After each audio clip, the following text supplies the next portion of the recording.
ได้มีพิธีเซ็นบทบันทึกความเข้าใจเพื่อพัฒนาขยายการจัดตั้งปฏิบัติโครงการหัวมือเพื่อสุขยู่ส่งเสริมการเรียนการสอนเทคนิควิชาชีพระหว่างโรงเรียนเทคนิควิชาชีพเวชพงศ์กระทรวงศึกษาธิการและกีฬา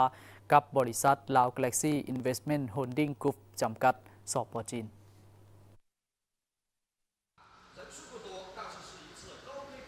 พิธีเซ็นบทบันทึกได้จัดขึ้นในวันที่29มิถุนายน 2025 โดยการร่วมลงนามระหว่างทานคำเพียงแก้วรังสี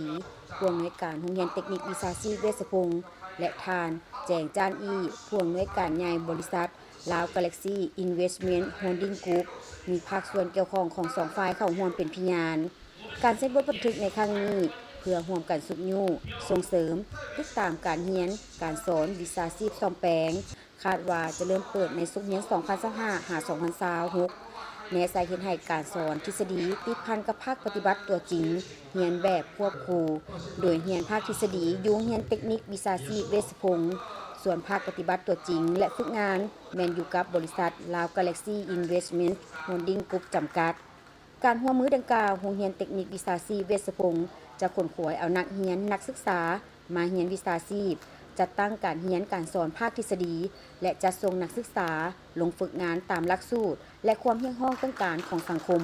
พร้อมทั้งสนองเอกสารและครูสอนภาคปฏิบัติตัวจริงเตรียมพร้อมด้านต่างๆในการรับเอานักเรียนนักศึกษาผู้ฝึกงานภายหลังสำเร็จการเรียนทฤษฎีวิชาที่เกี่ยวข้องตามที่ได้ดำเนินภาคปฏิบัติตัวจริงโดยจะส่งนักศึกษาลงฝึกงานตามที่เรียนจบในแต่ละสาขาหรือลงฝึกงานตอนเรียนจบภาคทฤษฎีในแต่ละภาคเรียนหรือศกเรียนและจะปฏิบัติแบบควบคู่ขนานหมายว่าในอาทิตย์หนึ่งเรียนทฤษฎี2วันและลงภาคปฏิบัติตัวจริงอยู่บริษัท4วันสำหรับบริษัท Lao Galaxy Investment Holding Group จำกัดจะรับเอานักศึกษาลงฝึกงานพร้อมจะอำนวยความสะดวกทุกอย่างในระยะฝึกงานอยู่กับบริษัทพร้อมทั้งจะรับเอานักเรียนนักศึกษาเมื่อเรียนจบหลักสูตรมาเป็นพนักงานของบริษัท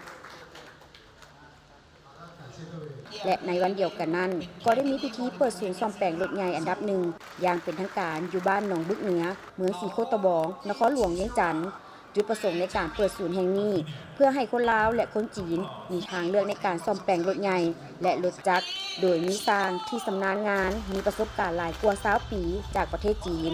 การบริการแม่นบริการครบวงจร